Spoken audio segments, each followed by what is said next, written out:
Hello and welcome back. This is the third in a series of 8 short video tutorials demonstrating how Veggie Compass can be used to give small and mid-scale horticultural farmers a much fuller picture of their farm finances than traditional record-keeping systems provide.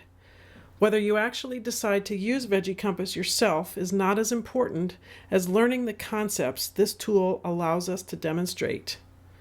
These tutorials are designed to be viewed chronologically in order, so if you've stumbled into the middle, you'll want to go back and start at the beginning. Okay, so let's start looking at some of the expenses on the expense input sheet using some data from my farm to help us understand how this works. In our previous tutorial, we looked at an empty expense input page. Now we're going to look at my sample. Do not get hung up on the numbers you see, just pay attention to where and how I've entered the data. No two farms are the same, and it does you no good to consider the actual numbers seen here without having a fuller understanding of how my farm operation works. As a reminder, the expenses to be entered on this sheet are for one horticultural operation. For this demonstration, the operation we're using is my mixed vegetable farm. If you have farm expenses resulting from growing commodity crops or hay crops, for example, those expenses must be separated out in order for the Veggie Compass to give an accurate picture of just the vegetable farming operation. For example, if you use a tractor in both of your enterprises, you use it to work corn and soybeans and in the vegetable fields, you have to determine how much of the tractor expense should be entered on this sheet that accurately reflects the cost of the tractor in your vegetable farming operation. Okay, so here we go. All right, the first section up here is the labor section, lines 4 through 24. Wages that you pay to each of your workers gets divided out over these columns. The columns called General Management and Admin, Production Labor, and then all the farm's market channels. Many employees probably do work in all kinds of different categories on the farm, and most of us don't have a record of exactly how our employees' hours were spent. This clues us into a change that we might want to make in our record keeping: how to track labor hours by activity. That way we can tell if the specific work we are paying for is worth it. There are 3 important notes about labor. First, on this expense input sheet, all production labor should be entered only in column I, the pink one labeled production labor. In a later sheet, you'll be asked to split those hours up and attribute them to finer categories of work of greenhouse, field work, and harvest and pack. But that's not happening yet. Secondly, custom hired labor, as in a carpenter that you hired to roof a barn, for example, is not entered in these lines 4 through 24, but rather is entered later on lines 66 or 67. That's the area for custom hired labor. In later sheets, information from these lines, this labor section 4 through 24, will be combined with other information to calculate the average hourly wage being paid to farm workers, production farm workers. A custom hired job in that equation would skew that wage. The third important note about the labor section, and now we're going to jump into the deep water, is to address your own labor, your own labor. Unfortunately, many growers don't pay themselves. They pay for their living expenses with whatever money isn't used to cover farm expenses. That way of operating is a personal choice and may fit a grower's lifestyle and value system. But when you're trying to look at whether a crop that you're producing is a moneymaker or not, it's a bad business practice. So for our purposes, we're trying to give growers a way to manage their farm operations for making profits. This Veggie Compass data is not a financial statement to be provided to the IRS or to any bank officer. It's for your own internal use. Therefore, I encourage you, those of you who do not pay yourselves, to actually enter into the Veggie Compass expense input sheet some desired payment for labor. Let's say maybe minimum wage for X number of hours a week, or a flat rate of something like $20,000 a year, or whatever the grower thinks is fair to be paid for his or her work. The point is, a grower not being paid for their work is simply not a sustainable concept. By putting even a minimum salary, growers get a much more realistic idea of what it would really take to be profitable. To do otherwise can lead to poor decisions on pricing, on which market channels to focus on, and how to make capital improvements. Okay, so back to my sample. On my farm, Stacy and Casey are my paid, permanent, full-time farm managers, and they spend some of their time on general farm management activities, which I've accounted for in column C.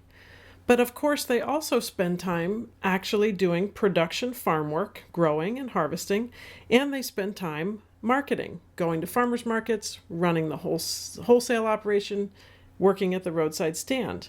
And therefore, I've spread the expense of my managers into all these different cost categories, as you can see here, as you follow the line 8 across the page. So I want you to be thoughtful about how you allocate your cost as the owner, as well as that of your employees. You may have noticed that I changed the name of this line 8 from Machine Shop to Management Stacy Casey.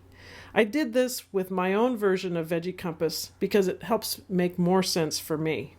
Okay, with just the one exception of lines 66 and 67, the custom hire fields, the rest of the expenses listed here on this sheet, lines 25 through 81, are now non-labor expenses. That means that all the expenses in lines 25 through 81 are allocated into any column except column I, which is only for production labor. So all the rest of these expenses could go into general management, seed, greenhouse, field growing, harvest and pack, and any of the market channel columns. Again, and this is important, while it matters very much which column you enter these non-labor expenses, it doesn't matter as much which line. These line items will simply be added up, and they're here to ensure that you think of all the possible costs of running your farm. To give you just a few examples of my thinking as I started working with entering data in the Veggie Compass expense input sheet, I used line 67 titled Custom Hire Other to capture the expense of having a credit card processing fees at my roadside stand and at the farmers markets. The $2,500 is attributed to those market channels. I also put the cost of having porta potties here in line 67, which is attributed mostly to field growing and a little bit to the roadside stand. As you can see, when I hover my cursor here over cell B67, up pops this comment that I left for myself, describing exactly just what I've told you. Credit card fees of $2,500, porta potty fees $1,600. As for spreading what appears to be just a simple single general cost across various channels, think about the item called electricity. I thought about all the different walk-in coolers on the farm, the greenhouse heater and the fans, and the power that we use at the well to pump water for irrigation. So as you look here on line 41, you can see that I've spread out that simple, what appears to be one simple cost, $4,200 for electricity, into these various categories corresponding to those electrical uses that I've just described. I think you're now beginning to see how this process works. You examine each expense and reflect in the given columns what that expense was for. As I said in the introduction section, I suggest that you use the comment function to leave reminders for yourself. I add comments liberally because I can't remember the details about equipment repairs or special projects from one year to the next. For example, in the repairs and maintenance section, lines 45 and 46, I've used the comment function to spell out the bigger projects that we undertook that year. In cell B45, for example, I recorded the following: tree work, 2,050, stonehouse repairs, $635, and stand electrical improvements of $1,000. Now that we're near the bottom of the expense input sheet, we've come upon two tricky situations that we need to talk about. First of all, let's look at line 77, and that is the sticky subject of land costs. The problem is different farms handle that expense differently depending on your definition of what you think the farm operation should be contributing to your mortgage or to your rent.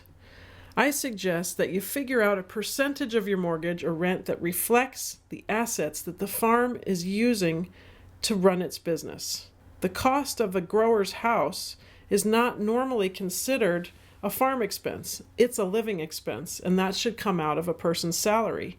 However, land that you use for growing crops, cover crops, and buildings that you use for storage or processing, and ponds that are used for irrigation are all examples of what should be considered farm expenses. Again, this is not a tax record, so don't think in those terms when you're using Veggie Compass. In order for us to make good profit management decisions, we need to allocate correctly the things that are farm costs. Here's a second tricky one. Let's look here on line 80, equipment depreciation -179 expense. If you expense some of your capital investments all in one tax year using the IRS Section 179 deduction, this is where those expenses can be entered. However, I want you to be aware that a large purchase in 1 year can easily skew the profit calculations depending on what column that is entered in.